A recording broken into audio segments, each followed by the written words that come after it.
અનંતકાળથી જીવ ભ્રાંતિને લીધે પરણાકાર કરવા મથે છે. કહ્યું તો નવારમાં આત્માની સત્તાવળી પર પ્રવર્તે એમ એક આત્માની સત્તાને લઈને આ શરીર વાણી મનના કાર્યો થાય છે એમ નથી. તે જડના કાર્ય પણ તે સમયે તે પર્યાય ઉત્પન્ન થવાનો એને જન્મ ક્ષણ હોય છે.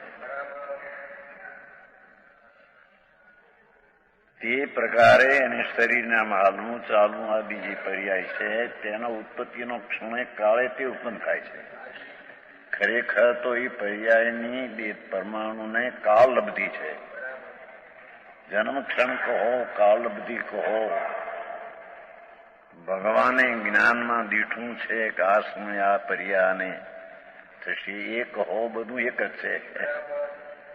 એટલે પર પદાર્થ એક પરમાણુ કે શરીર કે વાણી જડ એનું આત્મા કાંઈ કરી શકતો નથી. આ દાઢ પણ હલાવી શકતો નથી ખાવાની ક્રિયા વખતે.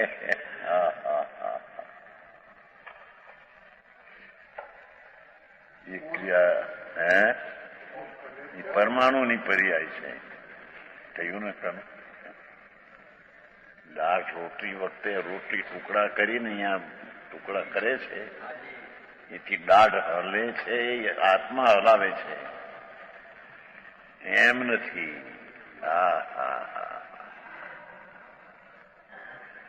એ દાઢના રજકણો એની એ સમયે જન્મ ક્ષણ છે એને આમ થવાની. એથી તે પર્યાય એનામાં એનાથી થાય છે, આત્માથી નહીં. આટલું સંકેવું નિમિત્તનો અર્થ જ કંઈ કરતું નથી. એનો અર્થ જ છે નિમિત્તનો અર્થ જ છે. નિમિત્ત એને કહીએ કે કંઈ કરી શકે નહીં. પરનું પરનું ત્યારે એને નિમિત્ત કહેવાય. આ તો આ પ્રશ્ન થયો હતો કે આત્માની સત્તાવળી આ પર પ્રવૃત્તિ અહીંથી જાણતા. આત્મા જ્ઞાન સ્વભાવી વસ્તુ છે. એનો સ્વપર પ્રકાશક સ્વભાવનું જન્મ ક્ષણ છે. તે કાળે તે પરને જાણે છે તેમ કહેવામાં આવે છે. ખરેખર તો એ પોતે પોતાની પર્યાયને જાણે છે.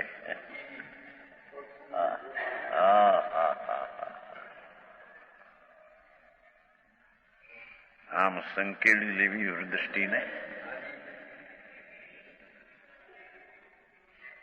આકરી વાત છે, પણ એનું રસ્તોનું સ્વરૂપ જ એ છે.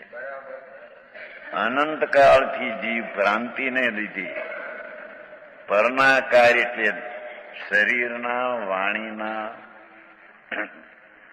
આહાર પાણીના, એમ કે પાણી હું પીવું છું એ પર્યાયને હું કરી શકું છું આમ પીવાય.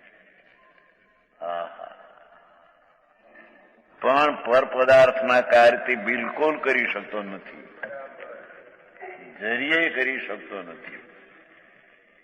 નિમિત્ત કહેવાય એનો અર્થ કઈ પર નિમિત્ત કરતું નથી એને ત્યારે તે નિમિત્ત કહેવાય.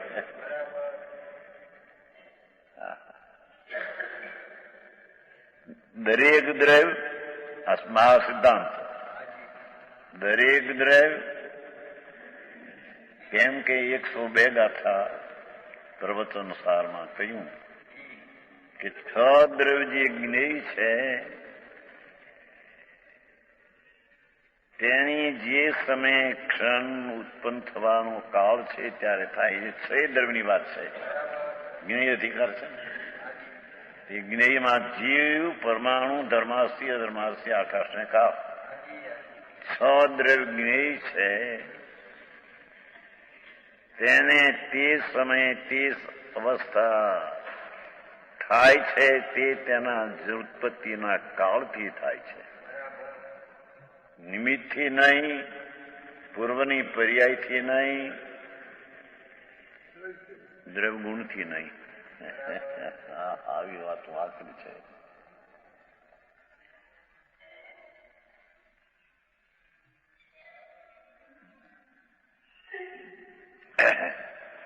દ્રવ દરેક સ્વતંત્રપણે પરમે છે.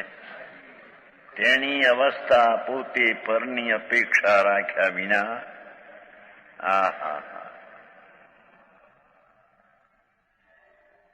તે સમય તે પર્યાય સ્વતંત્રપણે ખરેખર તો તે દ્રવ્યને ગુણની પણ જેને અપેક્ષા નથી એ રીતે તે સદ્રવ્યની પર્યાય તે કાળે થાય છે.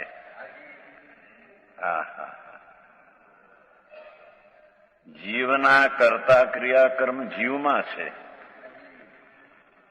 જીવના કરતા ક્રિયાકર્મ શબ્દ સમજાવવો છે ને, બાકી ખરેખર તો કરતા કર્મ ક્રિયા પર્યાયના પર્યાયમાં છે, પણ જીવના પર્યાય છે ને એટલે એમ કહેવામાં આવે. જીવના કરતા ક્રિયાકર્મ જીવમાં છે એટલે જીવની જે પર્યાય છે તે પર્યાય કરતા ક્રિયા અને કર્મ તેની એક સમયની પર્યાયમાં છે. જીવમાં ઓળખી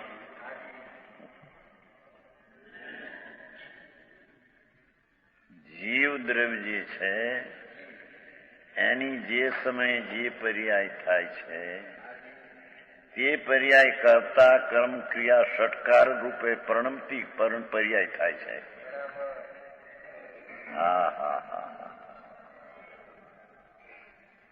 આમાં પરની દયા પાળી શકું ને પરને બચાવી શકું ને એ વાત રહેતી નથી.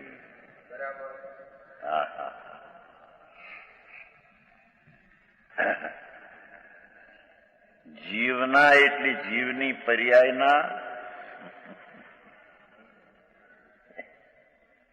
કરતા ક્રિયાકર્મ 3 બોલ લીધા, પણ 6 બોલ લેવા. પર્યાય કરતા છે, પર્યાય કાર્ય છે, પર્યાય કરણ નામ સાધન છે, પર્યાય સંપ્રદાન પર્યાય થઈને રાખી છે, પર્યાય થી છે, પર્યાયને આધારે પર્યાય થાય છે. તે પર્યાયના કરતા ક્રિયાક્રમ પરિણમતી પર્યાયમાં છે, પરને લઈને નહીં. આવી વાતો ભાઈ આ ડાક્ટર નું બધું કામ કરે છે કે છે બધી જીવ કરતો નથી, શરીરને હલાવતો નથી.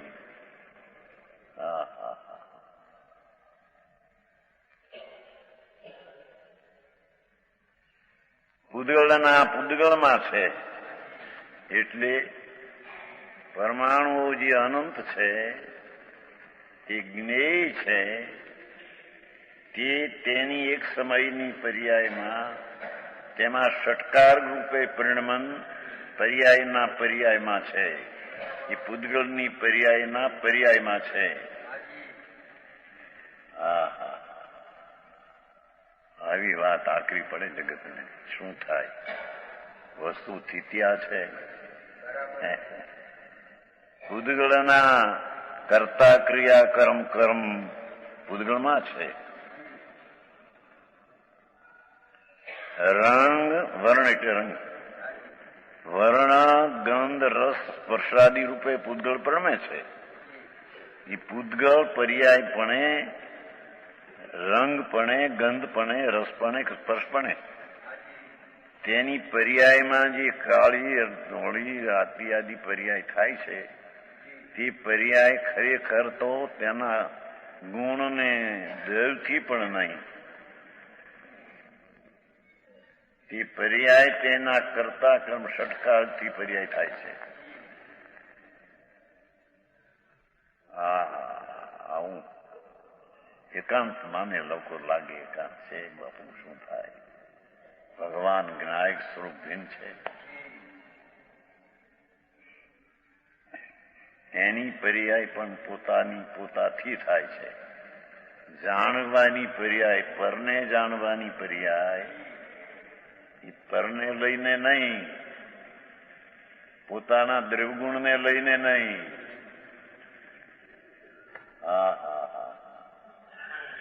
જ્ઞાયકની પર્યાયની પરિણતિ, એ ષટકાર રૂપે પરિણતિ તે પરિણતિમાં થાય છે, એને પરની કોઈ અપેક્ષા નથી. હા હા, ભગવાન લોક જાણે છે કેવળી, એ પણ વ્યવહાર છે. ખરેખર તો એની પર્યાયમાં ષટકાર રૂપે કેવળ જ્ઞાનની પર્યાય પરણમે છે, તેને જાણે છે, પરને જાણે છે એમ કેવું અસદભૂત વ્યવહાર છે. હા હા હા,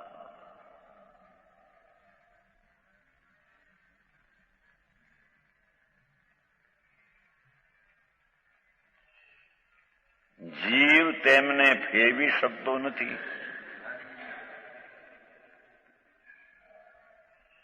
આ શરીરના વર્ણગંધ સ્પર્શ જે પર્યાયપણે પ્રણમે છે, તે સમયની તે પર્યાયને જીવ ફેરવી શકતો નથી. હા હા હા, ચેતનના ભાવ રૂપે ચેતન પ્રણમે છે.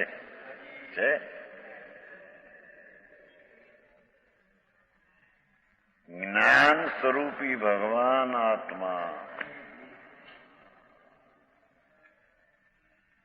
જ્ઞાનની પર્યાયપણે થાય છે.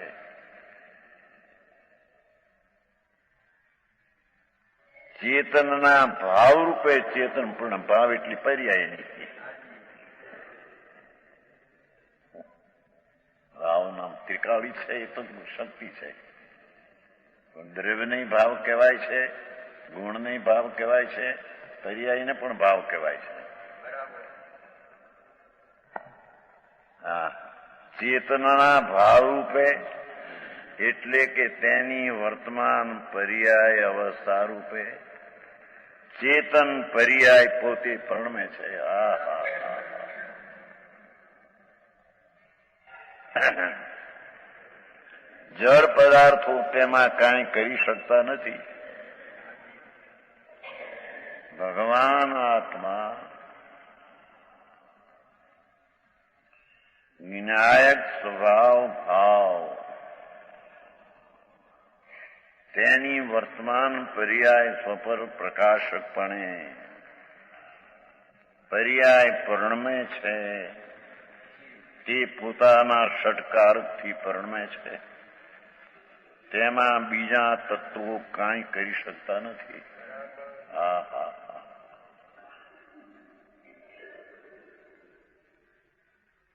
ત્યાં સુધી તો આવ્યું હતું એ બી પહેલો પારિક્રમ આવ્યો હતો.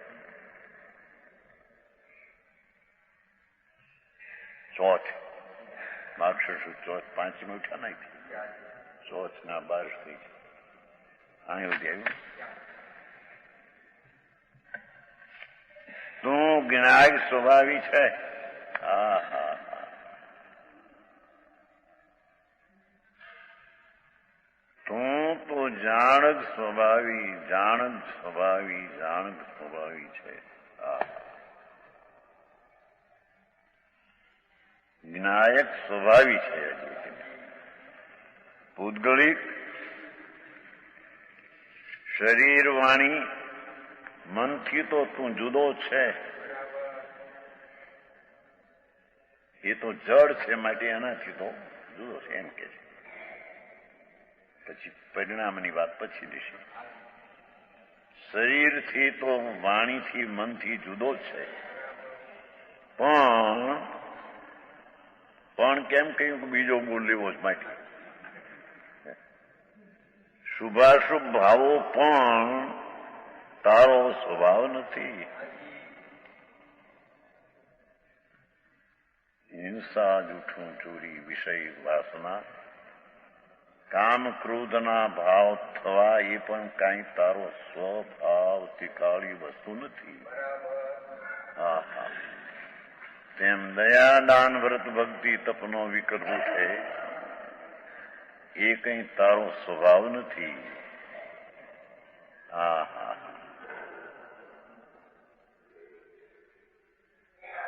અજ્ઞાનને લીધે તે પરમાં તેમાં વિજવામાં એકત્વ બુદ્ધિ કરી છે. અજ્ઞાનને લીધે, કર્મને લીધે નહીં.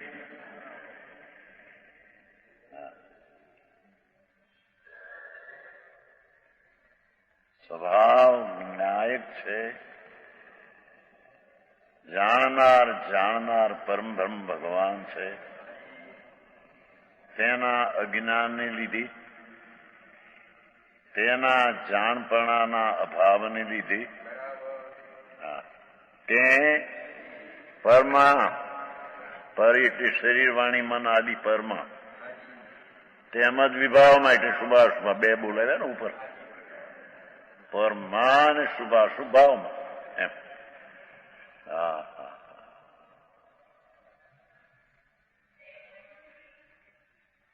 પરમાં તેમજ શુભાશુભ વિભાવમાં એકત્વ બુદ્ધિ કરી છે. એકત્વ બુદ્ધિ કરી છે, એકત્વ છે નહીં. નિરાળો છે ભગવાન તો. રાગથી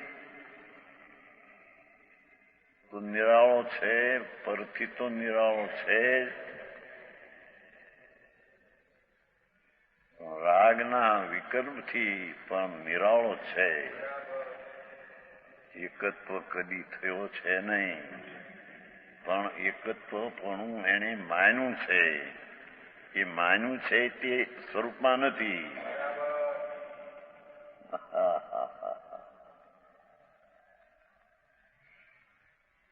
છે અજ્ઞાનને લીધે તે પરમાં તેમજ વિભાવ શુભાશુભ ભાવમાં એકત્વ બુદ્ધિ કરી છે.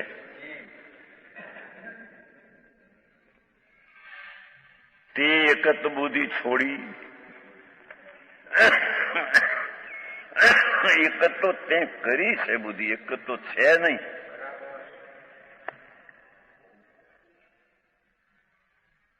વિનાયક સ્વભાવ જે ભગવાન ચૈતન્ય એ તો નિરાળો, રાગથી ત્રિકાળ નિરાળો છે. પર્યાયમાં હો.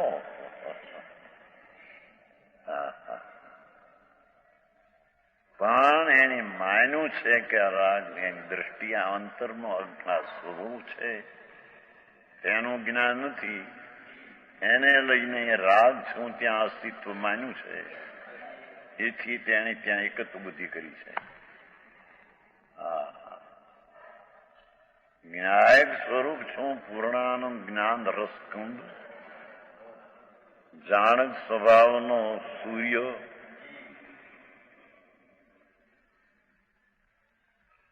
તેના અજ્ઞાનને લીધે રાગમાં એકત્વ બુદ્ધિ તે જાતે ઊંધી કરી છે.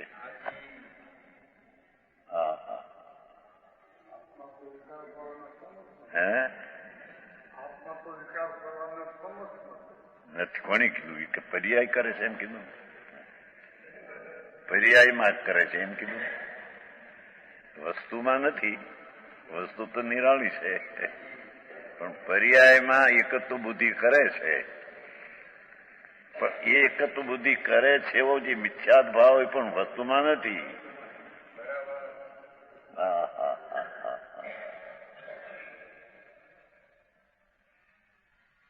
આવું છે.